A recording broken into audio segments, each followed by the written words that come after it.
प्रार्थनेत जाण्या अगोदर आपण एक गीत ऐकणार आहोत आणि मग आपल्यासाठी रीनाताई प्रार्थना करतील सुरुवातीची संदेश होण्या अगोदरची.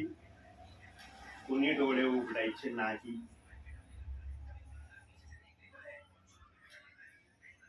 दिल की गहराई से स्तुति करूं, आराधना करूं, तन से और मन से पूरी शक्ति से तुझसे मैं प्रेम करूं. दिल की गहराई से स्तुति करूं, आराधना करूं, तन से और मन से पूरी शक्ति से तुझसे मैं प्रेम करूं. हे प्रभु यीशु, कितना प्यारा है तू. हे प्रभु यीशु, सबसे अच्छा है तू. प्रार्थना मैं तुझसे करूं, ओ मेरे प्यारे मसीहा.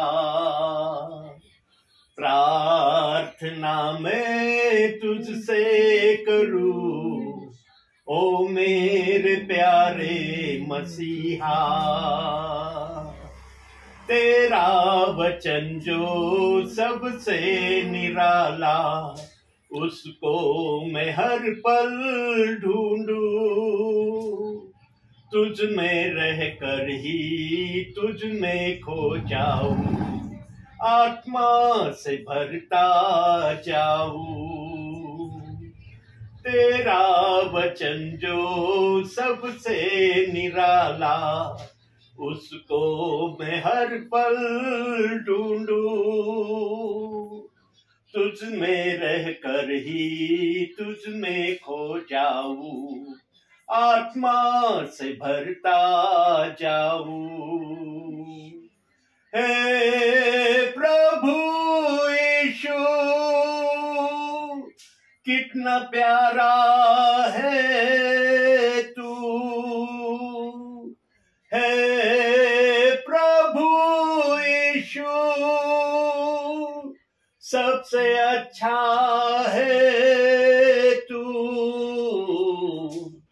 प्रार्थना मैं तुझसे करूं, ओ मेरे प्यारे मसीहा. प्रार्थना मैं तुझसे करूं, ओ मेरे प्यारे मसीहा. तेरा वचन जो सबसे निराला, उसको मैं हर पल ढूंढूं. तुझ में रह कर ही तुझ में खो जाऊं, आत्मा से भरता जाऊं. तेरा वचन जो सबसे निराला, उसको मैं हर पल ढूंढूं. तुझ में रह कर ही तुझ में खो जाऊं, आत्मा से भरता जाऊं. हे प्रभु यीशु, कितना प्यारा है तू. हे प्रभु यीशु, सबसे अच्छा है तू. प्रार्थना मैं तुझसे करूं, ओ मेरे प्यारे मसीहा. कितना मधुर है तेरा वचन, भर आए मेरे दोनों नयन. दुख जो सहा तूने मेरे कारण, भूलूंगा ना मैं जीवन भर। कितना मधुर है तेरा वचन, भर आए मेरे दोनों नयन। दुख जो सहा तूने मेरे कारण, भूलूंगा ना मैं जीवन भर। हे प्रभु यीशु, कितना प्यारा है तू। हे प्रभु यीशु,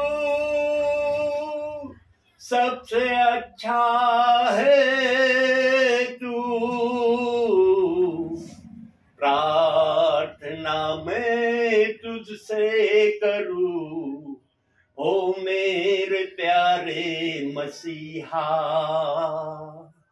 प्रार्थना मैं तुझसे करूं, ओ मेरे प्यारे मसीहा। मेरा ये जीवन तेरे काम आए, मेरा ये जीवन तेरे काम आए। यही है मेरी तमन्ना। प्रार्थना मैं तुझसे करूं, ओ मेरे प्यारे मसीहा। प्रार्थना मैं तुझसे करूं, ओ मेरे प्यारे मसीहा। ओ मेरे प्यारे मसीहा, ओ मेरे प्यारे मसीहा। रीनाताई प्रार्थना करतील।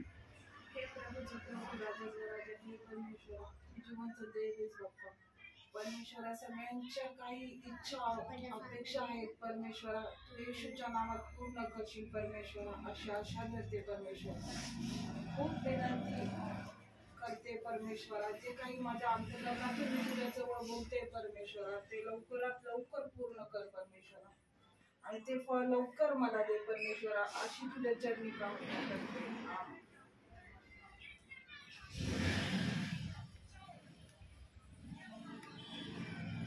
येशूच्या नावाने मागतो म्हणून तू ऐक माझ्या बापा। आमेन। आमेन। देव बाप इच्छा पूर्ण करेल।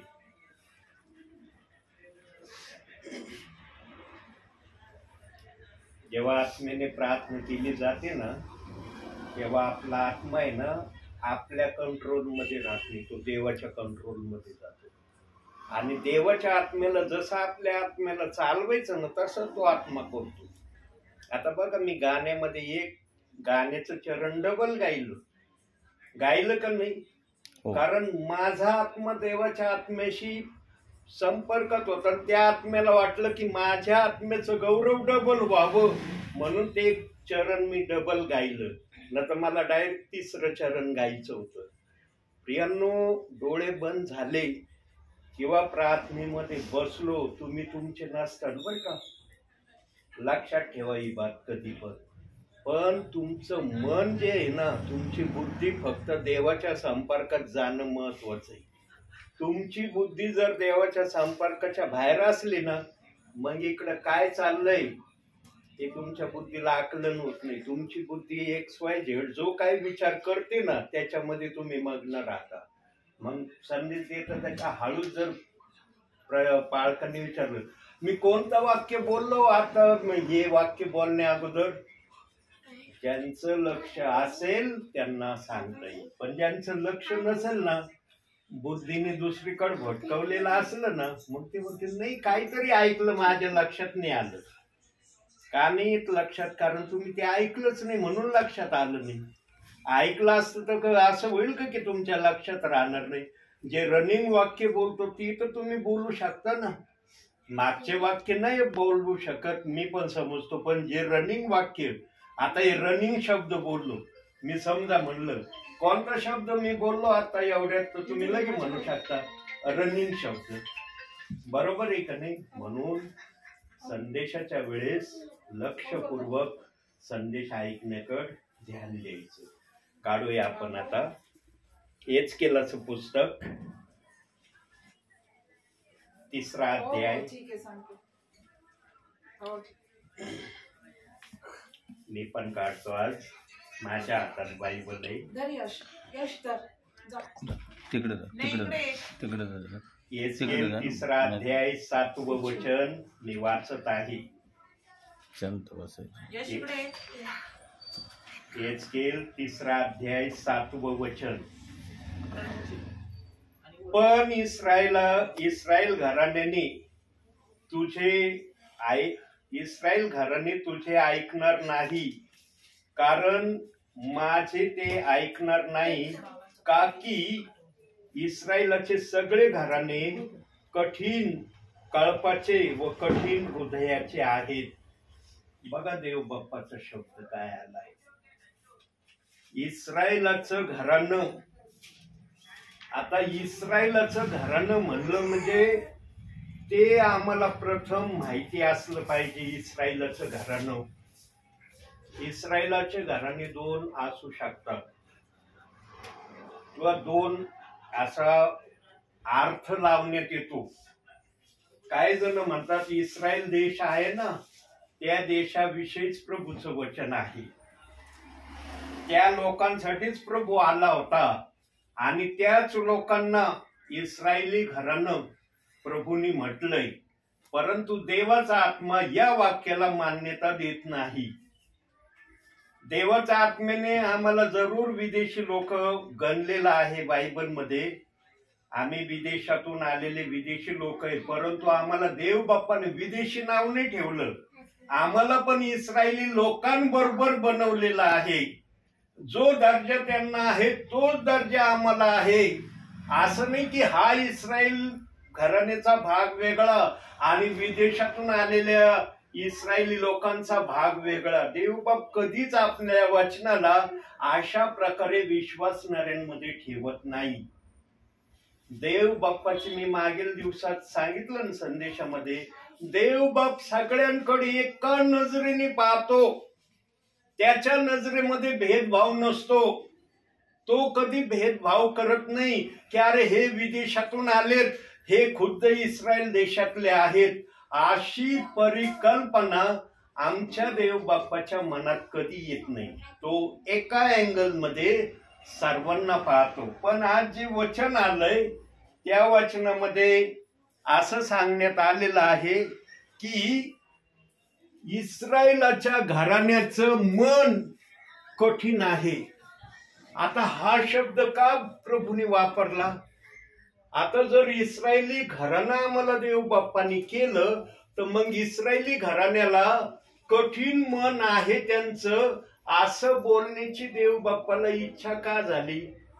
कोणतं कारण या मागं लपलेलं आहे की देव बाप्पाला इस्रायली घराण्याचं हृदय कठीण आहे हे म्हणणं देव बाप्पाला उचित वाटतंय? प्रियांनो, मी मागील दिवसात सांगितलं ना, कुठलाही विचार असला ना तो विचार वचनावर येऊन थांबतो. त्या जो पण विचार देवबाप देतो ना तो वचनरहित विचार नसतो. हा देवबाप कोणत्या वचनाशी त्या विचाराला जोडील ते पवित्र आत्म्याची मर्जी. बायबलमध्ये एकच वचन आहे का? म्हणता येईल का तुम्हाला की अख्ख्या बायबलमध्ये एकच वचन आहे? तुम्ही जो विचार सांगता तो विचार त्याच वचनाला येऊन थांबन? देव बाप कोणत्याही वचनाशी त्या विचाराला जोडू शकतो. म्हणून आम्ही म्हणतो की आमचा देव मनाचा मालक आहे. त्याच्यावर कुणी जबरदस्ती करू शकत नाही. कुणी म्हणू शकत नाही हेच कान तेच कान, असंच कान तसंच का. कारण देवाला जे आपल्या विश्वासणाऱ्यांना कळवायचंय ते कळवल्याशिवाय आमचा प्रभू कदापि राहत नाही. म्हणून प्रियांनो, इस्रायलाचे घराणे कठीण आहे हा शब्द आज पवित्र आत्मा कोणत्या वचनाशी जोडत आहे ते आपण बघूया. काढूया जरा पवित्र शास्त्रातून एक वचन काढूया. प्रेषितांची कृत्ये 2 अध्याय 38 वचन. पेत्रा त्यांना म्हणाला, पश्चाताप करा आणि तुमच्या पापाची क्षमा व्हावी म्हणून तुम्ही प्रत्येक जण येशू ख्रिस्ताच्या नावाने बाप्तिस्मा घ्या, म्हणजे तुम्हाला पवित्र आत्म्याचे दान प्राप्त होईल. बस प्रियांनो, देव बाप्पाने हे वचन बायबल मध्ये अतिशय विशेष कारणासाठी ठेवलंय आणि या विशेष कारणाच्या वचनाला येशू ख्रिस्ताला आपल्या समयामध्ये प्रगट करण्याची पित्याने आज्ञा दिली नव्हती. म्हणून येशू काय म्हणायचा, मी पित्याच्या नावाने आलेलो आहे आणि पिता मला जे सांगतो ते मी करतो. म्हणलं का नाही येशू? हो. येशू म्हणलं का मी माझ्या मनाने आलोय आणि माझं मनाचं मी करतो? म्हटलं कुठं येशू ख्रिस्त असं? का नाही म्हटलं? कारण तो पित्याची इच्छा पूर्ण करण्यासाठी आलेला होता. याचा अर्थ असा नाही की पिता एक आहे पुत्र 2 आहे आणि आलेला पवित्र आत्मा 3 आहे, असं ते गणित नाहीये. हे गणित बनवण्यात आलेलं आहे. तोच पिता पुत्राच्या स्वरूपामध्ये आला. कधी आम्हाला दिसलं का येशू ख्रिस्ता समोर पिता उभा आहे आणि येशू ख्रिस्ता बरोबर पिता बोलतोय? पाहिलं का अख्ख्या शुभवर्तमानामध्ये की पिता उभा आहे आणि येशू ख्रिस्त पित्याशी बोलतोय? न दिसणाऱ्या पित्याशी तो बोलायचा, परंतु पिता दिसला का आम्हाला? सांगा, 4 शुभवर्तमानामध्ये कुणी म्हणू शकतं का येशू ख्रिस्ताने पित्याला पाहिलं किंवा त्या समयातल्या प्रियजनांनी पित्याला पाहिलं आणि येशू ख्रिस्ताला पाहिलं? येशू ख्रिस्ताला त्या समयात जे होते त्यांनी पाहिलं, पण पित्याला कुणी पाहिलं नाही. म्हणून येशू म्हणायचा, मी पित्याच्या नावाने आलोय आणि पिता मला जे सांगतो ते मी करणार. आणि पित्याने येशू ख्रिस्ताला प्रेषित 2:38 वचनाची सुवार्थ सांगण्याचा प्रतिबंध घातला होता. म्हणून येशू ख्रिस्ताने काय सांगितलं वचनातून? काढूया ते वचन. योहान कृष्ण शुभवर्तमान 14 अध्याय 16 वचन मी वाचतो पटकन.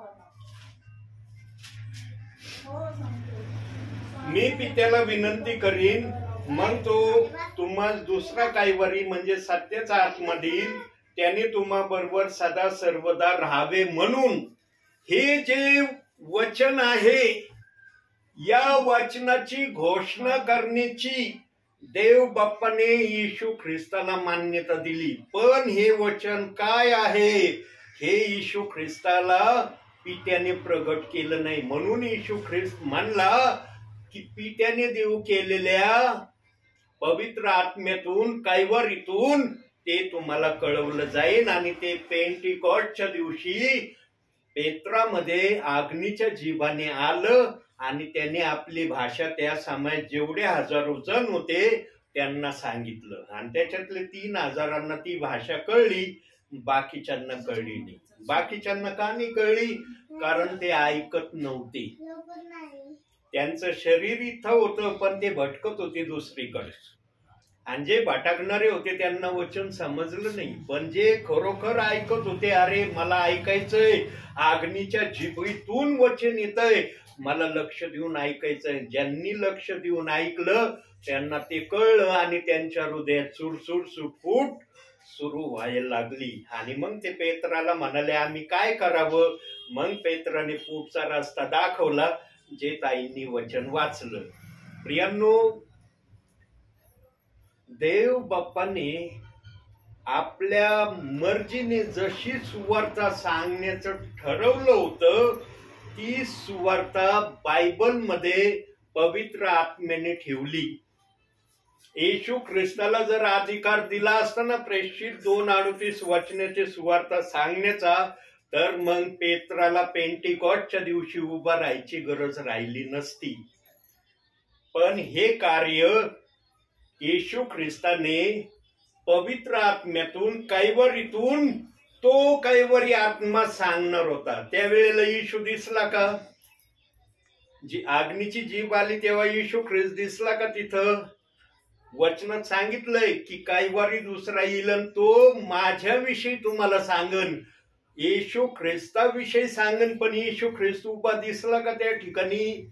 नाही दिसला. म्हणून येशूने शिष्यांना सांगितलं होतं, यरूशलेम सोडून जाऊ नका, तर पित्याने देऊ केलेल्या देणगीचा म्हणजे कैवरीची तुम्ही वाट बघा. आणि ती कैवरी अग्नीच्या स्वरूपाने 120 जणांवर पेंटिकॉस्टच्या दिवशी उतरली. प्रियांनो, देवाचं वचन सत्य वचन आहे, परंतु नेमकं प्रेषित 2:38 वचनाला काही जणांनी मलिन करण्याचा प्रयत्न केलेला आहे. प्रियांनो, देवाच्या आत्म्याचं वचन कधी मलिन होईल का? कोणाला संभव आहे देवाच्या आत्म्याचं वचन मलिन करण्याचं? आज अनेक देशामध्ये, अनेक ठिकाणी भारतामध्ये या वचनाची निंदा चालली, पण या वचनाची सेवा बंद झाली का? म्हणता येईल का या वचनाची सेवा बंद झाली? एक का वैना दास देव बाप्पाने प्रत्येक जिल्ह्यामध्ये ठेवलाय. आता प्रत्येक ठिकाणी हे सेवक आहेत. किती जणांना आत्म्याने हे ओझ दिलंय घरोघरी जाऊन ही सुवार्ता सांगण्याचं, हे मला सांगता येणार नाही. पण हे वचन सांगणं देवाने बंद केलं नाही. का बंद केलं नाही त्याचं कारण आपण बघू. हेच केल्याचं पुस्तक काढे ना, बरं हेच केलं काढा. आता 20वा अध्याय काढा.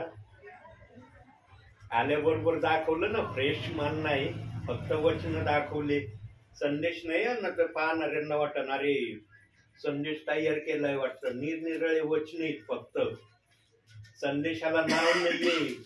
बिना नावाचा संदेश तुम्ही ऐकत आहात. हा संदेश पुन्हा मी ऐकल्यावर याला नाव देणार आहे की हा संदेश काय आहे. आता नावी म्हणजे नाव नसलेला संदेश तुम्ही ऐकत आहात. यशयानंतर यशया इर्मया येचकेल. जा पुढं जा. हा बघा, आता आलं का येचकेल? कोणतं आलंय? 20वा अध्याय काढा. आता 19वं वचन. पटपट शास्त्र खोलता आलं पाहिजे. 20वा अध्याय 19वं वचन. मी परमेश्वर तुमचा देव आहे. माझ्या नियमास अनुसरून चाला, माझे निर्णय पाळून त्याप्रमाणे वागा. मी परमेश्वर आहे. आता काही जण प्रेषित 2:38 वचनाला या गोष्टीशी पण त्याची तुलना करत नसतील. कारण जो कोणी त्या वचनाची निंदा करतो तो कधी म्हणन का मी परमेश्वराचं वचन ऐकतोय? काय म्हणतात ते? पेत्राने बोललेलं आहे. पेत्राला उभं केलंय त्यांनी त्या ठिकाणी, पण पेत्र का उभं राहिलं हे नाही ते समजू राहिले. पवित्र आत्म्याने पेत्राला उभं केलं म्हणून तो उभा राहिला. त्याला उभं नसतं केलं तर अन्य कोणत्या शिष्याला प्रभूने उभं केलं असतं. पण पेत्राला उभं करण्याचं विशेष कारण मागच्या दिवसात मी सांगितलं होतं. परत पवित्र आत्मा मला सांगण्यासाठी तुम्हाला प्रेरणा देतोय. पेत्राने प्रभूला 3 वेळेस नाकारलेलं होतं. वधस्तंभावर येशू ख्रिस्त असताना आणि नाकारल्यानंतर पेत्राला अनुताप पश्चाताप झाला. अंधारात जाऊन त्याने रडला, प्रार्थना केली, क्षमा मागितली आणि देव बाप्पाने त्याला त्याच ठिकाणी स्वर्गाच्या राज्याची किल्ली प्रदान केली. ज्याच्याजवळ स्वर्गाची राज्याची किल्ली आहे त्यांना मग हे किल्ली ज्यांच्या हातात आहे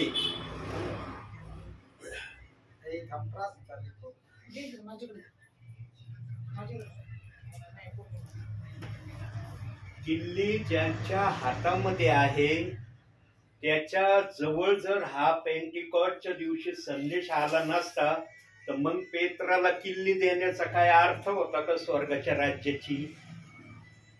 आता हे समजा दार आहे, या घराचं रक्षण करायला मला सांगितलंय, मग माझ्या व्यतिरिक्त इतरांना जर काम दिलं, हे समजा स्वर्ग आहे, हे स्वर्ग आहे, थोड्या वेळा आपण समजू हे स्वर्ग आहे, इथं मी उभा आहे, मला जर स्वर्गाची रखवाली करण्याचा अधिकार दिलाय तर मग स्वर्गात येण्याचं वचन जे आहे ते सांगण्याचा अधिकार त्यालाच पाहिजे ना, जो उभा आहे.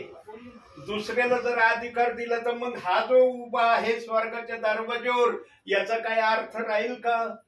म्हणून देव बाप्पाच्या आत्म्याने पेंटिकॉस्टच्या दिवशी पेत्रालाच ही भाषा बोलण्याचा अधिकार दिला.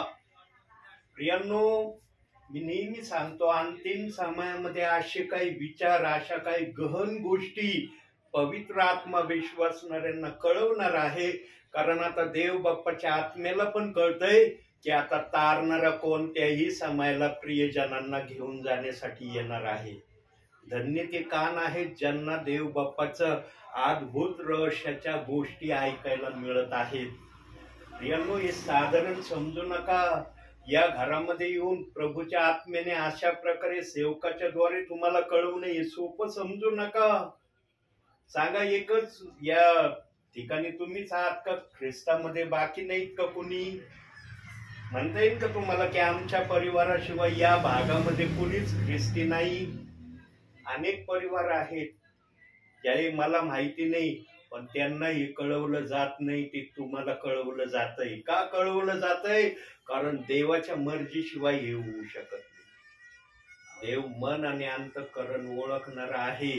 ज्याच्या मनामध्ये प्रभूचा आदर आहे, देवबाप त्याला चांगलं कळवल्याशिवाय राहत नाही. म्हणून प्रेषित 2:38 वचन हे देखील परमेश्वराच्या नियमामधलंच वचन आहे. हे काय परमेश्वराच्या बाहेरचं वचन नाही. या वचनाला विपरीत तऱ्हेने आज सेवकांनी, विश्वासणाऱ्यांनी निंदिलंय आणि निंदित आहे. तो भाग वेगळा. देवबाप लक्ष देत नाही. जे कोणी प्रेषित 2:38 वचनाची निंदा करतात ना, त्याच्याकडे प्रभूचं लक्ष नाही. आत्मा कधी आत्म्याच्या विरोधात बोलेल का? आत्म्याच्या विरोधात आत्मा जाईल का? पण आज काही जण आत्म्याच्या वचनाच्या विरोधात काही बोलतात आणि पेत्राला टार्गेटचा विषय करून ठेवलाय. पेत्रचं आम्ही का ऐकायचं? पेत्र कोण आहे? साधा मासे धरणार आहे. येशू ख्रिस्त कोण आहे? तो तारणार आहे, स्वर्गात घेऊन जाणार आहे. मग स्वर्गात घेऊन जाणाऱ्याने पेत्राला हे सांगण्याचा अधिकार का दिला? ही भाषा नाही बोलत ते की पेत्रालाच बोलण्याचा अधिकार का दिला? अन्य कोणाला देव बाप्पांनी का पाठवलं नाही? येशू ख्रिस्ताचं जगात येणं होणार होतं. गॅब्रिएल देवदूताच्या द्वारे जगाला निरोप पाठवण्यात आला. मारियाला सांगण्यात आलं की तुझ्या ठाई जो गर्भ थांबणार आहे तो पवित्र आत्म्यातून आहे. हे जर देव बाप्पाचा आत्मा येशू ख्रिस्त येण्या अगोदर बोलू शकत होता, मग पेंटिकॉस्टच्या दिवशी त्या प्रियजनांना सांगण्यासाठी गॅब्रिएल देवदूत का आला नाही आणि निरोप का नाही सांगितला? का गॅब्रिएल देवदूताला पाठवणं योग्य नव्हतं का? परंतु देव बाप्पाने ज्या प्रकारे आपल्या समयामध्ये वचनाला ठेवलं होतं, त्या वचनाची जडणघडण जी होती ती अशा प्रकारे होती. म्हणून पेत्राला उभं करण्यात आलं. न तर देवाचा आत्मा कुणाला पण उभं करू शकत होता. त्याला काही पेत्रच दिसला का? पण त्याला स्वर्गाच्या राज्याची किल्ली दिली होती. स्वर्गात कोणाला जाऊ द्यायचं आणि कोणाला बाहेर ठेवायचा अधिकार पेत्राच्या हातात आहे. तो असाच उभा नाही स्वर्गाच्या दरवाज्यावर. बाकीचे सगळे आत आहेत, त्यालाच एकट्याला उभं केलंय. जो कुणी पेत्राचा निरोप ऐकणार नाही, पेत्राच्या निरोपाप्रमाणे करणार नाही, पेत्राच्या निरोपाचा इन्कार करील, त्याला पेत्र बाहेर उभं करणार आहे. हो, तुम्ही प्रभूमध्ये होते माहिती आहे मला, बाहेर थांबा. येशू ख्रिस्त येईल, तो तुम्हाला काही विचारील. तो जर मला म्हणला आत घ्या यांना, मी आज पाठवीन तुम्हाला. उगाच उभा नाहीये पेत्र. काही जणांना काहीच वाटत नाही पेत्राचा. हा पेत्र आहे स्वर्गाच्या दरवाज्यावर उभा, त्याला स्वर्गाची राज्याची किल्ली दिली. कशाला दिली? येशू ख्रिस्ताच्या खिशात जड होती काही ती चावी, म्हणून पेत्राला काढून दिली की धर तुझ्या जवळ राहू दे ही चावी. फार मोठं कारण आहे त्या चावीचं. आणि ते कारण काय आहे? जो निरोप तुम्ही ऐकत आहात, हे ते कारण आहे त्या चावीचं. जो या चावीचा स्वीकार इथं करील त्याला पेत्र आत पाठवील. मग आत गेल्यावर जे काही केलेलं असन पुस्तक ओपन होईल तुमचं. मग दिसन तुम्हाला की तुम्ही काय केलंय चांगलं, काय केलंय वाईट. म्हणून चांगलं करण्याच्या प्रतीमध्ये तुम्ही असावं, म्हणून देवबाप भेटायला येतो या ठिकाणी. होतं का माहिती बरं जर मी येणार आहे? नाही. नव्हतं ना? हो नाही. देवबाप्पांनी मला सांगितलं. हे बघा, जो व्यक्ती परवा येऊन गेला तो व्यक्ती आज आलाय. मला वाटलं असं ना आता ब्रदर परवा येऊन गेले, आता ब्रदर कदाचित 15 दिवसानंतर येतील. मला तसंच वाटत होतं. त्या दिवशी प्रेयर केली, ताई आणि ब्रदर होते. म्हणलं आता प्रेयर झाली इथं, आता कदाचित माझं 15 दिवसांनी येणंच या ठिकाणी होईल. पण देवबाप मला म्हणला तुझा विचार मला मान्य नाही, माझ्या विचाराने चल. मला जेव्हा वाटेल तेव्हा मी त्यांची भेट घेईन, तू रेडी राहा. आणि संध्याकाळी 5:30 वाजता देवबाप्पांनी मला दाखवलं. त्यानंतर मी परत आंघोळ केली. आंघोळ करून फ्रेश वगैरे झालो आणि येता येता मी संदेश टाकला. आजचा संदेश अवघ्या अर्ध्या तासामध्ये डाउनलोड होऊन मोबाईल मध्ये आला. रस्त्याने मी बॅलन्स टाकला आणि संदेश तिथंच टाईप करून हे केला दुकानातच. आणि इथपर्यंत येऊस तर तो संदेश डाउनलोड पण झाला. मलाच आश्चर्य वाटते की अर्ध्या घंट्यामध्ये आजचा संदेश डाउनलोड झाला. प्रियांनो, देवाचं कार्य चांगलं असलं ना, ते कार्य देवबाप कोणत्याही वेळेमध्ये पूर्ण करायला समजते. न तर 13 घंटे मला संदेश डाउनलोड व्हायला लागतो कधी कधी. पण आजचा संदेश अवघ्या अर्ध्या तासामध्ये डाउनलोड झाला आणि सर्व प्रियजनांना मोबाईल मधून तो पाठवला पण प्रार्थनेच्या अगोदर. प्रियांनो, हेतू आणि उद्देश चांगला असला ना, देवबाप वरून आशीर्वाद पाठवतो. देव वचन सांगितलंय ना, राजाचं मन वाहत्या पाण्यासारखं करणं कोणाच्या हातात आहे? देवबाप्पाच्या हातात आहे. अधिकाऱ्यांचं मन वळवणं कोणाच्या हातात आहे? परमेश्वराच्या, देवबाप्पाच्या. म्हणून आजचा संदेश लवकर डाउनलोड झाला, सर्वांना टाकण्यात पण आला. आपला हा विषय नाही, पण बोलण्याची एक भाषा आली म्हणून तुम्हाला हे सांगितलं. प्रियांनो, प्रेषित 2:38 वचनावर विश्वास ठेवणारे तुम्ही प्रियजन आहे. हो. म्हणता येईल का तुम्हाला आम्ही नाही ठेवत विश्वास? म्हणन का कुणी असं की आम्ही विश्वास नाही ठेवत या वचनावर? परंतु या वचनाप्रमाणे तुमच्या जीवनात किती कार्य सुरू झालंय? हो, खूप झालं. हे महत्वाचं आहे. ते कार्य जर सुरू असलं तर त्या वचनाला तुमच्या हृदयामध्ये येण्यामध्ये काहीतरी अर्थ आहे. न तर मग हे वचन तर कुणी ऐकून कुणी वाचीन? आहे का कोणाला बंदी ते बायबल मधून ते वचन न वाचण्याची? कुणी काढीन वाचीन.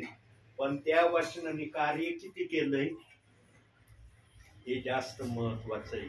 आणि कार्य पूर्ण कधी होतं माहिती का? बघा आता, कार्य कधी पूर्ण होतं प्रेषित 2:38 वचनाचं? जेव्हा तुम्ही हे वचन ऐकल्यावर व्यसनात असले, व्यसनाच्या बाहेर निघाले, तेव्हा या वचनाने तुम्हाला परिपूर्ण केलंय. आणि मग पवित्रतेसाठी, देवाच्या सानिध्यात वागण्यासाठी आम्हाला बाप्तिस्मा घेणं आवश्यक आहे. पण आम्ही शुद्ध आणि पवित्र केव्हा होतो? जेव्हा आम्ही वचनाप्रमाणे स्वतःला प्रभू समोर सादर करतो. मग त्याच्यात व्यसन असले ते गायब झाले ना, समजायचं तुम्ही पवित्र झाले. का तुमचा बाप्तिस्मा आतापर्यंत केला नाही मी? का केलं नाही सांगा ना? आम्ही व्यसन मुक्तच नाही केलं. यामुळे तुमचा तो बाप्तिस्मा थांबलाय. म्हणजे तुम्ही अजून परिपूर्ण या वचनाप्रमाणे तयार झालेले नाही. आता ह्या वचनाप्रमाणे तयार कधी व्हायचं हे तुम्ही ठरवा. नाही ब्रदर, मी लवकरात लवकर होईल. हे बघा प्रियांनो, तो बाप्तिस्मा ज्या दिवशी तुमच्या परिवारातल्या किती प्रियजनांचा झाला ना, जो कुणी प्रभू येशू ख्रिस्ताच्या नामाने पाण्यामध्ये डुबेल आणि जसा वर येईल ना, त्यावेळेला त्यांना कळेल की पवित्र आत्मा खरोखर येतो की नाही. माझ्यावर आलेला मला अनुभव आहे. आजही मी सांगतो, पाण्यात जसा मी डुबलो, वर आलो, मी समोर आकाशात काहीतरी पाहिलं, पण माझ्या बुद्धीला देव बाप्पाच्या आत्म्याने ते काय मी पाहिलं ते समजू दिलं नाही. बुद्धीला कळलंच नाही की मी काय पाहिलं. मी आजही मला कधी आठवं आला तर मी म्हणतो, अरे मी काय पाहिलं त्या आकाशामध्ये, कोणती घटना पाहिली, कोणती वस्तू पाहिली, कोणती क्रिया पाहिली. माझी बुद्धी मला साथच देत नाही की तू काय पाहिलं. आणि मी देवाला विचारलं तर देव बाप्पाने मला सांगितलं, तुला जे दिसलं ते पुरे आहे, पुढचं विचारू नको. पण माणसाचं मन उतावळं असतं. मी देव बाप्पाला विचारतोय, पण मी काही सेवकांना पण हे सांगितलंय की मी असं असं पाहिलं आकाशात. काही जणांनी सांगितलं काही गोष्टी, पण तेवढ्या पुरत्या तेवढ्या मला त्या आनंद देणारे झाल्या. एकदा त्यांच्यापासून मी विभक्त झालो. पुन्हा माझा प्रश्न तोच आहे की मी आकाशात काय पाहिलं. देवाच्या आत्म्याने सांगितल्याशिवाय ते काय आहे हे मला कळणार नाही, आणि माझ्या मनाची तृप्ती देव बाप्पाने सांगितल्याशिवाय पूर्ण होणार नाही. हे मला तुम्हाला सांगायचंय. आणि तुम्ही त्याच वचनाच्या वाटेवर आज चालत आहात. झालं ना 1 वर्ष? हो. 1 वर्ष झालं तुम्ही हे वचन ऐकत आहात. हो. 1 वर्षामध्ये तुमचं बाप्तिस्म होणं शक्य होतं का नव्हतं? होतं. पिता पुत्र पवित्र आत्म्याच्या नामाने बाप्तिस्मा घेण्यासाठी विश्वासणारे सेवकाकडे गेले तर सेवक कधीच म्हणत नाही की मी बाप्तिस्मा करत नाही. ते फक्त म्हणतात कोणत्या दिवशी घ्यायची तयारी आम्हाला सांग, आम्ही रेडी आहेत. असं विश्वासणाऱ्यांच्या बोलण्याप्रमाणे ते क्रिया करतात. त्यांना माहिती आहे की बाप्तिस्मा घेतला म्हणजे हे प्रभूचे लोक होतील. बाप्तिस्मा हा असो या हा असो, समजून उमजून देण्याची आज्ञा देवाने दिली. प्रियांनो, देवाचं वचन वाचलं जातं, पण शब्दशः तसं वचनाला विश्वासणाऱ्याच्या जीवनामध्ये उतरू दिलं जात नाही. आणि सेवक पण त्या प्रकारे कार्य करत नाही ज्या प्रकारे वचन कार्य करायला सांगतं. म्हणून प्रियांनो, आत्म्याची भाषा वेगळी आणि मनाची भाषा वेगळी. म्हणला ना पाऊल, का म्हणला? यासाठी म्हणला, जो आत्म्याने सेवा करतो ना त्याला माहिती आहे आत्म्याची सेवा कशी. तुम्ही मला मध्ये मध्ये म्हणायचे, ब्रदर आमचा बाप्तिस्मा करा, म्हणले का नाही तुम्ही? म्हटलो. म्हणता येईल का तुम्हाला की आम्ही हे उद्गार काढले नाही ब्रदर? नाही म्हटलो. म्हणले ना. मी का नाही केला बाप्तिस्मा तुमचा? आमचं व्यसन मुक्त झालं. कारण ज्या सेवकाला आत्म्याची भाषा कळलेली ना, तो सेवक आत्म्याच्या भाषेप्रमाणेच बाप्तिस्मा करील. ज्याला आत्म्याची भाषा कळलेली ना, ठीक आहे तुम्ही बाप्तिस्मा घ्यायला तयार आहे, मी द्यायला तयार आहे. केली का ही प्रक्रिया? मी का नाही केली? कारण तुमच्यावर पवित्र आत्मा आला पाहिजे तर त्या बाप्तिस्म्याला महत्व आहे. न तर काय तुम्हाला घेऊन जायचं, पाण्यात डुबवायचं येशू ख्रिस्ताच्या नावाने, पवित्र आत्माने आलाय, काय उपयोग आहे त्या बाप्तिस्म्याचा? संसार यात्रेमध्ये संकट आल्यावर तुम्ही माझ्या नावाने खडे फोडतान, फार घरी यायचे, आम्हाला फार वचन सांगायचे. हे संकटासाठी आम्ही बाप्तिस्मा घेतला का? प्रियांनो, माझी निंदा झाली मला मान्य आहे, पण माझ्या देवाची निंदा नाही झाली पाहिजे. एखादा विश्वासणारा जर निंदा करतोय तर त्याच्या माग कोणाची निंदा आहे? माझी नाही. मी आज उद्या नाही, मी कधी जाणार आहे जगातून, पण देव आहे का तसा? मी जरी जगातून गेलो, विश्वासणारा माझ्या नावाने खडेच फोडीन ना. होता सेवक गेला बाबा प्रभूकड, पण आमचं फार नुकसान करून गेला, आमचं फार वाटोळं करून गेला, आमच्या परिवारात काहीच चांगलं करून नाही गेला. हे शब्द प्रभू ऐकन त्यावेळेला. मी जरी नाही ऐकणार, प्रभू ऐकन. आणि ही प्रक्रिया होऊ नये म्हणून मी बाप्तिस्मा करत नाही तुमचा. पण आता तुम्ही ठरवा तुम्हाला बाप्तिस्मा घ्यायचं का नाही. हो घ्यायचं. कधी होईल तुमचा बाप्तिस्मा. मी लवकरात लवकर सांगेन ब्रदर. हे बघा सगळ्यांनी तयारी करा. आणि काय नाव तुमचं. कांचनताई. कांचनताई तुम्हाला निरोप ठेवलाय ब्रदरांकडे निरोप ठेवलाय. नंतर तो निरोप तुम्ही ऐकन तसं करा बर का. हा मला कळलं काही गोष्टी. मला खूप आनंद झाला ते ऐकून. पण आता तुमचं कर्तव्य तुम्ही पूर्ण करा जे देव बाप्पाने त्या समयात तुम्हाला सांगितलं होतं. चला आणखी एक वचन बघू. कोणतं पुस्तक काढे ताई. हेच केलंय ना. आता हेच केला मधून 24वा अध्याय काढा. सॉरी दुसरा अध्याय काढा. दुसरा अध्याय काढा. 24 नाही दुसरा अध्याय काढा. 7वं वचन बघा. ते ऐकत न ऐकत तो माझी वचने त्यास सांग. ते तर अत्यंत फितुरी आहेत. ते ऐकत आठवण ऐकत पण तू माझी वचने त्यांना सांग. सांगतोय तुम्हाला देव बाप्पाचा निरोप. हो. काय निरोप सांगतोय तुम्हाला. बाप्तिस्मा घेणं गरजेचं आहे. देवबाप रेडी आहे. मी रेडी आहे. पण तुम्ही तेवढे रेडी नाही जेवढे देवाला रेडी दिसले पाहिजे. आणि तुम्ही रेडी व्हावं म्हणून तुम्हाला मी उपाय सांगितलाय प्रभूच्या नावाने. याचा उपाय काय आहे. यांनो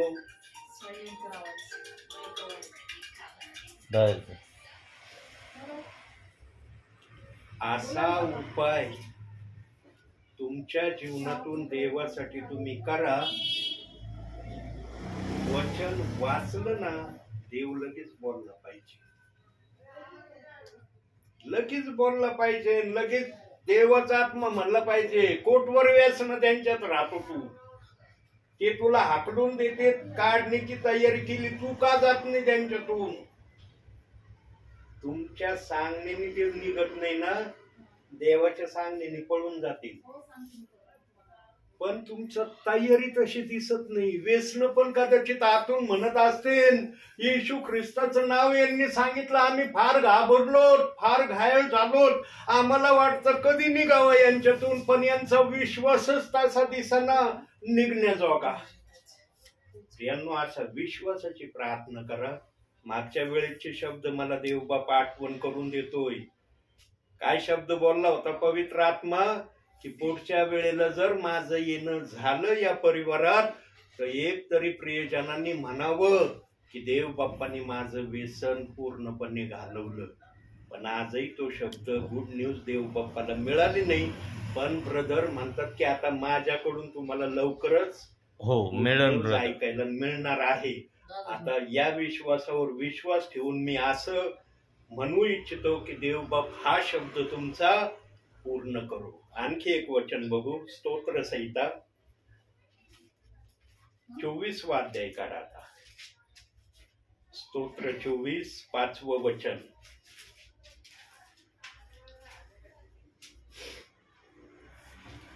अध्याय 5वं वचन. स्तोत्र संहिता. त्याला परमेश्वरापासून आशीर्वाद मिळेल. त्या आपल्या उद्धारक देवाच्या हातून तो नीतिमान ठरेल. ज्यांनी पण देवासाठी काय करण्याचा निश्चय केलाय काहीतरी देवासाठी मला करायचंय त्यांच्यासाठी तो शब्द आमच्या ताईंनी वाचले की परमेश्वरापासून त्यांना आशीर्वाद मिळेल. म्हणून तुम्ही जे म्हटले की गुड न्यूज माझ्याकडून तुम्हाला ऐकण्यात लवकर मिळणार आहे त्या गुड न्यूज साठी देव बाप्पांनी तुम्हाला आशीर्वाद रेडी ठेवलाय. आता तो कोणता आशीर्वाद देव बाप्पांनी रेडी ठेवलाय तो मला देव बाप दाखवित नाही. मी तुम्हाला सांगत नाही. पण देवाचं वचन तुमच्यापर्यंत आलंय की परमेश्वरापासून तुम्हाला आशीर्वाद मिळेल. देवबाप जर आशीर्वादाची भाषा करतो ती तर दुःखाची भाषा येत नाही.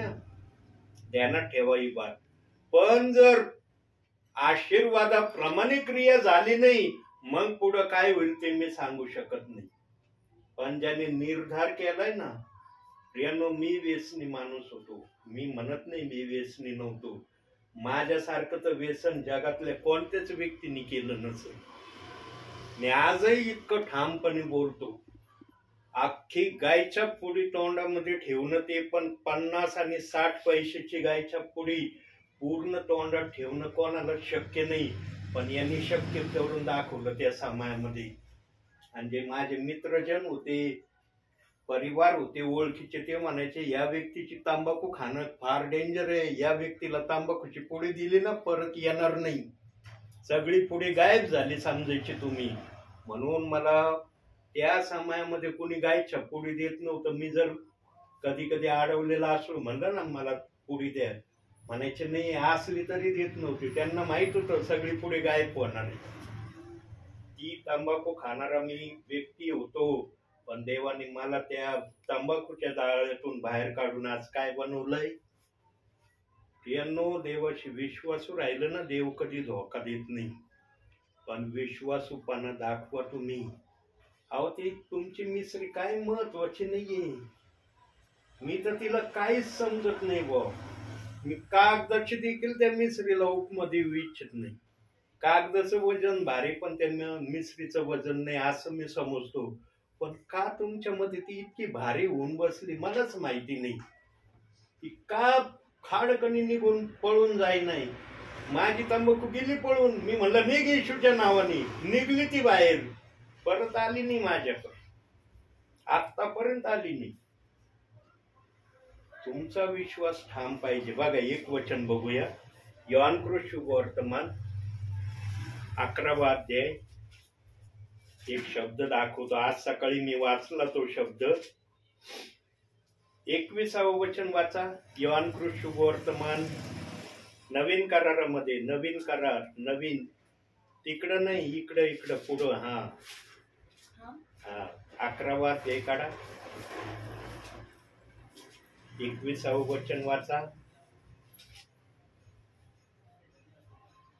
मार्था येशूला म्हणाली, प्रभूजी आपण येथे असता तर माझा भाऊ मेला नसता. अविश्वासाचं वाक्य मार्थेच्या मुखातून येशू साठी निघालं. म्हणजे मार्थाला या वाक्यातून काय सांगायचं होतं की आता माझा भाऊ मेला, आता तुला माझ्या भावाला जिवंत करता येणार नाही. मग खालच्या वाक्यानं दिलंय, ते सांगितलंय. येशू म्हणला तुझा भाऊ जिवंत होणार आहे. लगे मार्था म्हणली, हो माझा भाऊ पुनरुत्थानात जिवंत होणार आहे, मला माहित आहे. मला पुनरुत्थान माझ्या भावाचं होणार आहे हे मला माहित आहे. पण मार्थेला हे माहिती नव्हती की आजच येशू ख्रिस्त लाजराला बाहेर काढणार आहे. आणि हेच वाक्य तिची बहीण मरिया देखील बोलली. बघा आता 32वं वचन त्याच अध्यायाचं. मग येशू होता तेथे मारिया आल्यावर त्याला पाहून ती त्याच्या पाया पडली व त्याला म्हणाली, प्रभूजी आपण येथे असता तर माझा भाऊ मेला नसता. बघा, दोन्ही बहिणींनी येशू ख्रिस्तासमोर अविश्वास प्रगट केला, अविश्वासाची भाषा बोलले. म्हणून 35व्या वचनामध्ये येशूला रडावं लागलं. मागील संदेशात मी सांगितलं येशू का रडला. प्रभूच्या आत्म्याच्या प्रेरणेने. अविश्वास ज्या ठिकाणी आहे ना, त्या ठिकाणी प्रभू कुठलं कार्य करत नाही. तुमच्यामध्ये व्यसनाच्या प्रती काहीतरी अविश्वास आहे, म्हणून प्रभू त्या व्यसनाला तुमच्यामधून हाकलून द्यायला तयार नाही. न ते एवढे दिवस त्या व्यसनाने तुमच्यामध्ये घर करून राहावं काय? देवापेक्षा श्रेष्ठ आहे का ते व्यसन? प्रियांनो, स्वतःची तपासणी करा की माझ्यामध्ये जर अविश्वास असला कुठला तर प्रभूला विनंती करा.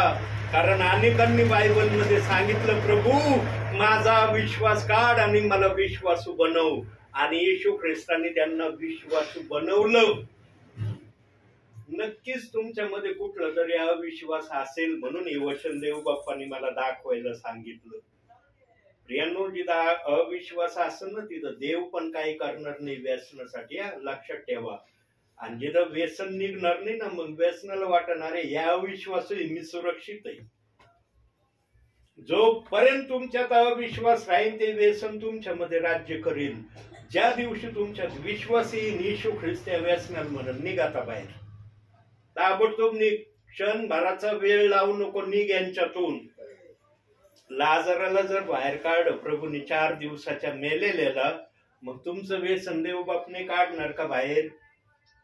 म्हणून नाही थांबा, मी जरा वाट बघतो निघतं का नाही ते विचार करतो. किती होल गेलंय, किती वर्षापासून सुरू केलंय, दिवसातून किती वेळेस मिसरी लावत होते, मला सगळा विचार करू द्या आणि मग मी ठरवीन की याला कशा प्रकारे बाहेर काढायचं. असा आहे का आमचा प्रभू? नाही. शब्द बोलन आणि लगेच निघन.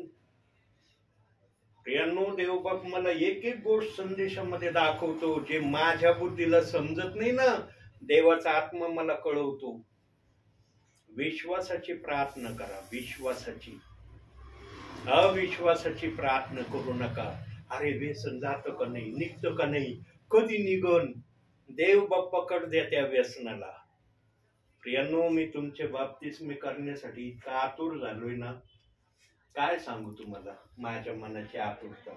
आणि का तुमचेच बाबतीस्मे करण्याची तयारी मी दाखवली. याच घरातून मला पहिले बाबतीस्म्याचा शब्द ऐकायला मिळाला, म्हणून त्या प्रियजनांचे बाबतीस्मे थांबवलेत मी. ती प्रियजन अजूनही मला म्हणतात, ब्रदर आम्ही रेडी आहेत, आमच्यात व्यसन नाही, काही नाही, का बाबतीस्मे आमचे करत नाही. पण त्यांना मी हे नाही सांगितलं की या परिवाराने प्रथम बाबतिस्मेची भाषा मला केली, म्हणून यांच्या सोबत तुमचे बाबतिस्मे होणं मी ठरवलंय. मी पण देवाकडे काही मागू शकतो ना, काही विचार, काही आशा मी पण माझ्या देवासमोर ठेवू शकतो ना. मला पण अधिकार आहे का नाही? प्रियांनो, त्या अधिकारामध्ये तुम्ही उतरा. मी तुमच्या ना व्यसनाची वाट बघतोय की कधी जातेन. आणि ते गेले ना, देवबाप मला लगेच दाखवील, बाळा यांच्या बाबतीस्मे या दिवशी कर. मला असं झालंय, कधी तुम्हाला येशू ख्रिस्ताच्या नावाने पाण्यात डुबवीन. माझ्या बरोबर आणखी एक सेवक असणार आहे, मी एकटा बाबतिस्मा करणार नाही. लक्षात घे ही बात. आज मी सांगतोय ना, ही बात त्या समयाला पण पूर्ण होईल. आणि त्या समयाला पण देवबाप मला आठवण करून देईल की ह्या दासाबरोबर आणखी एक दास असणार आहेत बाप्तिस्मा करण्यासाठी. मी एकटा बाप्तिस्मा करणार नाही. माझ्या बरोबर आणखी एक दास असणार आहेत जे आमच्या चर्चचे सर्वात श्रेष्ठ पाळक आहेत. मी एकटा नाही करणार. पण आमच्या त्या श्रेष्ठ पाळकांना ही गुड न्यूज सांगायची संधीच मला तुम्ही देऊ नाही राहिले, संधीच देऊ नाही राहिले. आणि त्यांना मी शब्द दिलाय की लवकरात लवकर बाप्तिस्म्यासाठी मी तुम्हाला सांगणार आहे. ते पण विचार करत असतील, म्हणत असतील, अरे हे ब्रदर तर मला नेहमी म्हणतात लवकर बाप्तिस्मे होणार आहेत, पण कधी होणार आहेत. अधून मधून हे बोलतात पण वाक्य पूर्ण का होत नाही. प्रियांनो, वाक्य पूर्ण करण्यासाठी तुम्ही तयार पाहिजे. तुमच्यामुळं ते वाक्य पूर्ण व्हायला नाही. आणि मला काही करता येईना. आता व्यसनासकट तुमचे बाबतीस्मे कसे करू मी? केले तर देवबाप नाराज होईल. देवबाप म्हणशील तुला माहित असून तू बाबतिस्मे केले, मी कस काय पवित्र आत्मा पाठवू यांच्यावर. व्यसन ज्या ठिकाणी तिथं पवित्र आत्मा कधीच उतरत, पवित्र आत्मा कधीच उतरत नाही. तुम्हाला वाटतं का असं की आम्हाला बिगर पवित्र आत्म्याचे बाबतिस्मे आमचे व्हावे? तुम्ही जर याच्यात तयारी असले ना, उद्या तुमचे बाबतिस्मे करायला मी तयार राहील. पण पवित्र आत्मा येईल याची मी शाश्वती देणार नाही. आणि बाबतिस्मा घेतल्यावर संकट आले परिवारामध्ये, असे भयानक संकट येतात ना प्रियांनो, पेलवत नाही ते संकट. मग सेवकाच्या नावाने खडे फोडण्याशिवाय पर्याय राहत नाही. कशाला नेला आम्हाला नदीवर, कशाला बाप्तिस्मा केला आमचा? अशा दिवसासाठी, अशा संकटासाठी. तुम्ही प्रार्थनेला नसते आले तर आम्हाला ते उत्तम होतं. असे खडे फोडतात माझ्या नावाने. कसं वाटेल मला हे खडे फोडले तुम्ही माझ्या नावाने तर? येऊ देतात का प्रार्थनेला मला? म्हणते हेच संकट एवढं भारी आलंय, अजून जर आमच्या घरात प्रार्थनेला आले तर माहित नाही आणखी काय आमच्या परिवारावर उतरण. प्रियांनो, म्हणून मी लय सोच समजून बाप्तिस्मेचा निर्णय, डिसिजन घेतलाय. आणि जे आमचे वरिष्ठ पाळक आहे ते पण जाणतात की ब्रदर जो पण निर्णय घेतात योग्य घेतात, म्हणून ते वाट बघतात. ते मला फक्त काय शब्द दिलाय त्यांनी माहिती का? ब्रदर तुम्ही ज्या दिवशी बाप्तिस्मी करा म्हणतात त्या दिवशी आपण बाप्तिस्मी करू. आता मी कधी सांगू त्यांना, ब्रदर या दिवशी बाप्तिस्मीत सगळं रेडी आमच्याकडं, आम्हाला कुठं धावायची पळायची गरज नाही, सगळं रेडी आमच्याकडं, फक्त बाप्तिस्मी घेणारे प्रियजन रेडी पाहिजे आम्हाला. देवाच्या राज्यात एक आत्मा आला ना देवाला आनंद होतो. लक्षात ठेवा, देव बाप मी म्हणत 100 असले 200 असले तर मला आनंद होतो. एक आत्मा आला तर देव बाप आनंदी होतो. का होतो? वचनातून बघू आपण. मत्ते कृष्ण शुभ वर्तमान काढत आहे माग माग मत्ते नाव येईल. हा बघा 18वा अध्याय काढा.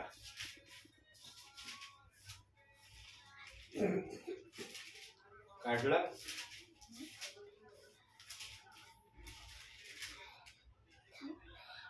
चौदावं वचन वाचा. तसे या लहानातील एकाचीही नाश व्हावा अशी तुमच्या स्वर्गातील पित्याची इच्छा नाही. कोणाची इच्छा नाही? स्वर्गातील. त्याची इच्छा नाही म्हणून एक जणाचा जरी बाप्तिस्म झाला तर देवाला आनंद होणार आहे. कारण एका आत्म्याचा नाश होऊ नये ही देवाच्या मनाची इच्छा आहे. म्हणून मला एक जरी बाप्तिस्मा करण्याची देव बाप्पाने संधी दिली ना, मी देव बाप्पाचे सर्वात जास्त आभार मानेन. कारण माझ्या देवाची इच्छा या वचनाप्रमाणे की त्या आत्म्याचा नाश होऊ नये. प्रियांनो, जोपर्यंत हे व्यसन तुमच्या मध्ये आहेत ना, ऐकून घ्या आता वाक्य, ध्यान देऊन ऐका हे वाक्य. या वाक्याने तरी जागे होताना तुम्ही असं देव बाप्पाला वाटतंय. जोपर्यंत तुमच्यामध्ये व्यसन आहेत ना, तोपर्यंत तुमच्यासाठी स्वर्गाच्या दरवाजाच्या आत जाणं बंद आहे. ध्यानात घ्या हे वाक्य. जोपर्यंत व्यसन तुमच्या जवळ आहेत, तुम्हाला पेत्र कधीच आतमध्ये एंट्री देणार नाही. पेत्राला फक्त 2 गोष्टीसाठी उभं केलंय. कोणत्या 2? पहिली गोष्ट, जो कोणी प्रेषित 2:38 वचन नाकारेल त्याला थांबवायचं, आणि जो कोणी व्यसनवाला असेल त्याला बाहेर थांबवायचं. त्याला आतमध्ये एंट्री द्यायची नाही. आणि वचनात तसंच सांगितलंय. काढू या गलतीकाराचं पत्र, पुरावा दाखवतो. पुढे जा थोडं, करंतीकाराच्या नंतर इकडं हा उलटा पाहणं. मला फक्त पुस्तक सांगा पटपट. पुस्तकाचं नाव सांगा, मग मी सांगन कुठे कोणतं आलं. हा 5वा अध्याय काढा. हा 21वं वचन वाचा. एकच वचन बघू आपण. तेव्हा दारूबाजी, रंगलेपणा आणि अशा इतर गोष्टी याविषयी मी तुम्हाला पूर्वी जे सांगून ठेवले होते तेच आता सांगून ठेवले होते की अशी कर्म करणाऱ्यांना देवाच्या राज्याचे वतन मिळणार नाही. वतन मिळणार नाही म्हणजे काय? त्याला आतच येता येणार नाही. वतन कुणाला दिलं जातं? ज्याला मान्यता आहे त्याला दिलं जातं. तुम्हाला मान्यताच प्रमाणच नाहीये, म्हणून पेत्र थांबवणार आहे तुम्हाला. बाहेरच थांबा. तुम्ही प्रेषित 2:38 वचनावर विश्वास ठेवणारे होते, पण तुम्हाला आत्माला सोडता येणार नाही. तुमचे व्यसन तुमचे आडखळ नाही. म्हणून प्रियांनो, प्रभू येशू येण्या अगोदर तुमचे व्यसन निघून गेले पाहिजे. वाटतं का नाही तुम्हाला की प्रभू येण्या अगोदर आमचे व्यसन जातील? हो, मला वाटतं. कांचनताई, हा आता गुड न्यूजचा मार्ग प्रभूने सुरू केलाय तुमच्या जीवनामध्ये. आता ते वचन लक्षात ठेवा. त्या वचनाला विसरू नका. ती भविष्यवाणी देवाची झालेली, माझी नाही झालेली. देवबाप त्या भविष्यवाणीचा जबाबदार आहे. मी निरोप सांगितलं, मोकळं झालो. पण व्यसनासकट तुम्हाला त्या गुड न्यूजला जगामध्ये आणायचंय का? ठरवा तुम्ही आता. जी गुड न्यूज देवबाप देणार आहे त्या गुड न्यूजला व्यसनासकट आणायचं का जगामध्ये? वाटतं का तुम्हाला? नाही वाटत ना. म्हणून व्यसनाला जाण्याची तयारी करा. प्रियांनो, फार माझा आत्मा कळवळतोय. इतका कळवळतोय ना माझा आत्मा, आणि देवबाप जाणतो अरे या दासाचा आत्मा किती कळवळतोय. म्हणून मी हे बोलतोय. हरेकांचं या आमच्या ताई आज पहिल्यांदा आल्यात. तुमची मुलगी आहे ना, हो. आमच्या ताई आज पहिल्यांदा मी प्रार्थनेत पाहतोय, पण आमच्या ताईंना पण हा शब्द लागू आहे. पुण्यामध्ये पण ताई जिथं कुठं प्रेषित 2:38 वचनाची सेवा चाललेली असेल त्याची माहिती करा आणि त्या संगतीमध्ये राहा. कारण पुण्याला पण या प्रेषित 2:38 वचनाची सेवा करणारी चर्च आहे. फक्त माहिती काढा. बऱ्याच ठिकाणी पुण्याला हे आहे, देव रोडला आहे. तुम्ही कोणत्या ठिकाणी राहता? येरोडा. अरे देव रोड लांब आहे म्हणून. ठीक आहे. येरोड्यामध्ये ना कोरेगाव पार्क आहे ना, कोरेगाव पार्क. तिथून काय 5 मिनिटाचा वेळ लागत नाही कोरेगाव पार्कला. तिथं एक सेवक आहेत, अब्राम मसी म्हणून सेवक आहेत. प्रेषित 2:38 वचनाचं चांगलं शिक्षण देतात. फक्त बाप्तिस्म्याविषयीचं ते थोडंसं गलत कार्य करतात. एखादा विश्वासणारा भेटला की ताबडतोब बाप्तिस्मा करतात. एवढीच त्या दासामध्ये चूक आहे. बाकी त्या दासाजवळ वचन आहे. आणि त्या दासाला माझं नाव सांगा म्हणावं, पगारे पास्टर ने मेरे को आपके पास भेजा है. ते ओळखून घेते. ताई वचनामध्ये वाढा. स्वर्गात जायचं असलं ना, एकमेव पर्याय हाच आहे, अन्य पर्याय नाही. धन्य का नाही तुमचे की तुम्हाला हे देव बाप्पाचं वचन देव बाप ऐकवित आहे. शेवटी एक वचन बघू. पहिले पेत्र काढा. पुढं जाता. पुढं मागं नाही, पुढं. शेवटचं वचन, पहिला अध्याय,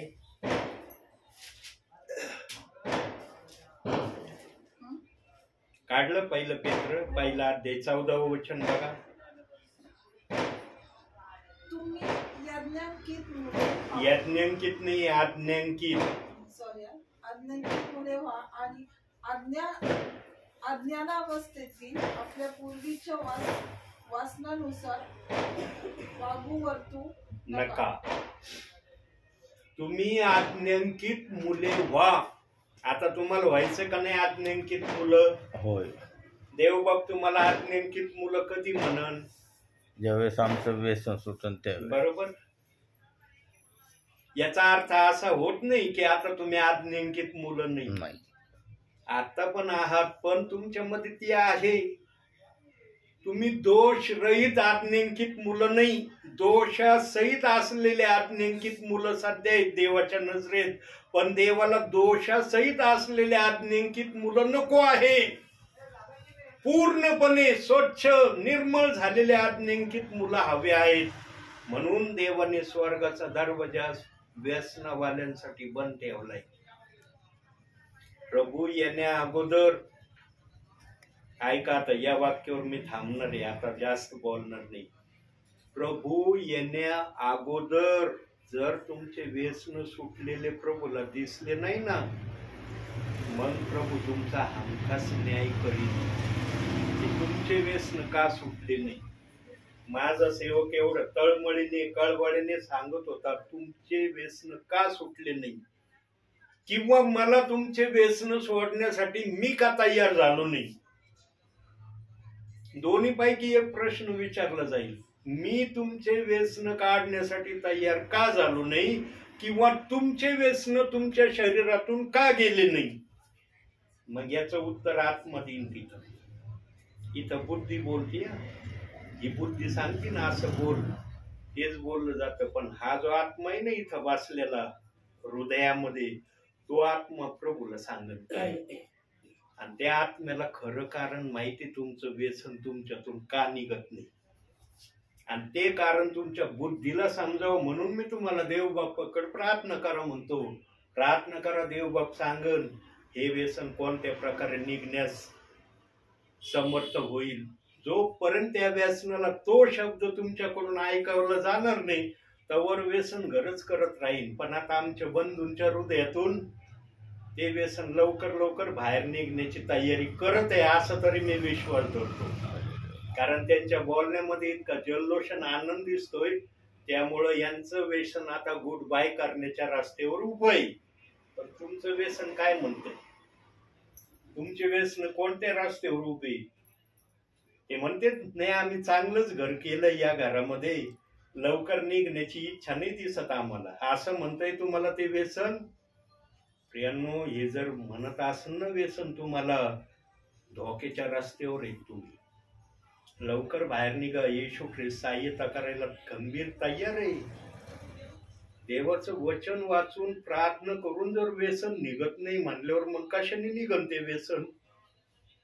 विचार करा, आपल्या मनाला विचारा की जर मी वचन वाचते, प्रार्थना करते तरी व्यसन निघत नाही म्हणजे काय? त्या व्यसनाने माझी कोणती नस धरली? अख्खी एक गायच्या पुढे खाणाऱ्या व्यक्तीने एकदाच प्रार्थना केली विश्वासाने, वचनही वाचलं नाही. एक बंधू म्हणले, इथं तुम्ही ते तांबाखू दुकान म्हणा, येशू ख्रिस्ताच्या नावाने तांबाखू निघ. आणि मी तो देवाचा सेवक पण नव्हता, विश्वासणारा होता. त्या विश्वासणाऱ्या समोर खिशात एक गायच्या पुडी होती, अशी काढली, तोंडात गायच्या पोती. ते म्हणले थुकाई. थुकलो मी. खिशातून पुडी काढली.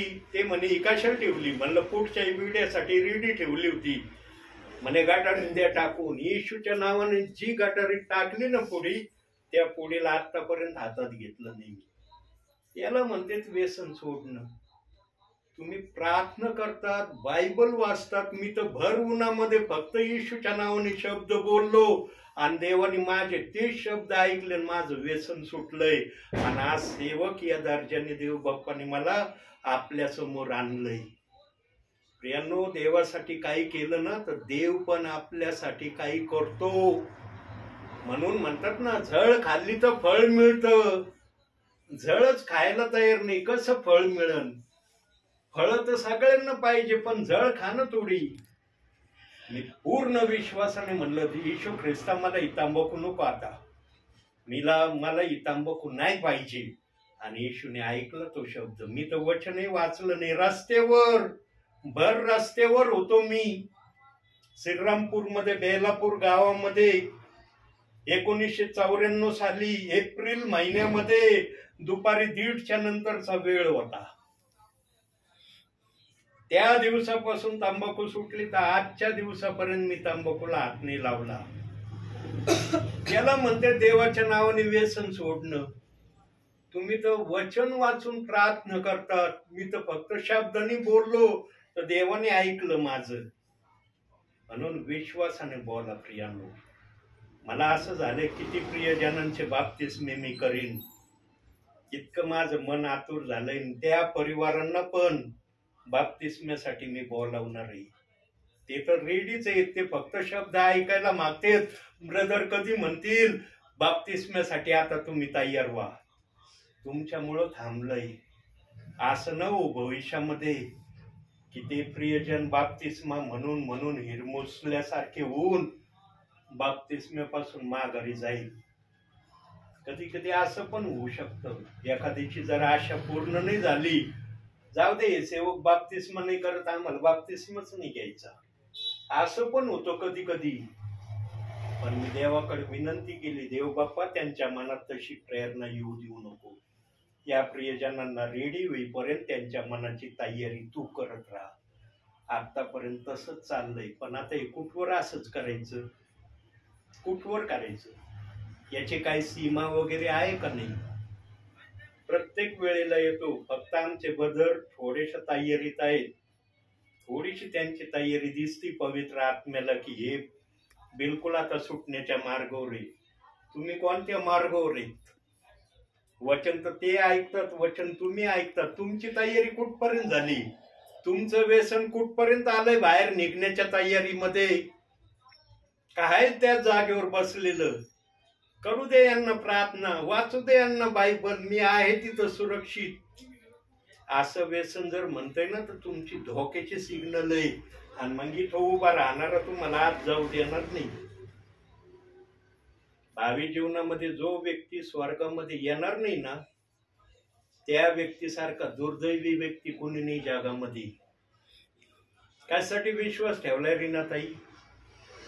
स्वर्गात जाण्यासाठी ठेवलाय ना, का बाहेर राहण्यासाठी ठेवलंय? स्वर्गात जाण्यासाठी ना. पण जर जाणं नाही झालं तर, जाणं जर नाही झालं व्यसन पाहिजे, असं न हो भविष्यामध्ये. पण जर हीच कंडिशन तुमची दर वेळेला राहिली आणि प्रभूचं आगमन झालं, काय करता? का तो काय मला विचारून येणार आहे का, येऊ का मी जर म्हटलं या प्रभू तर येणार आहे का प्रभू? प्रभू आता येऊ शकतो. म्हणून काळजीपूर्वक व्यसन सोडून द्या प्रियांनो. दर वेळेला देवाचा आत्मा याविषयी जास्त बोलतोय तुमच्याशी. प्रियांनो, देवाचा आत्मा इतकं जर माझ्या मुखातून बोलतोय तर तुम्हाला ते किती लागलं पाहिजे, तुम्ही किती त्या व्यसनापासून सुटण्यासाठी रेडी झालं पाहिजे. पुढच्या वेळेला मला एक तरी प्रियजन म्हणलं पाहिजे माझं व्यसन सुटलं. म्हणाल का तुम्ही? हो, मी म्हणाल तर. फक्त एक जणांचा आवाज आला, कारण यांच्यामध्ये देवाचं आत्मा फार जलदरित्या बोलत आहे. तुमच्यामध्ये पण अशा आत्मे बोलावा अशी माझी इच्छा आहे. म्हणून आजच्या या संदेशातून देवबाप तुम्हाला आणि मला भरपूर आणि भरपूर आशीर्वाद देऊ. आमेन. आमेन. आता इकडं वर बघा, सगळ्यांनी वर बघा. इकडं बघा ब्रदर इकडं बघा.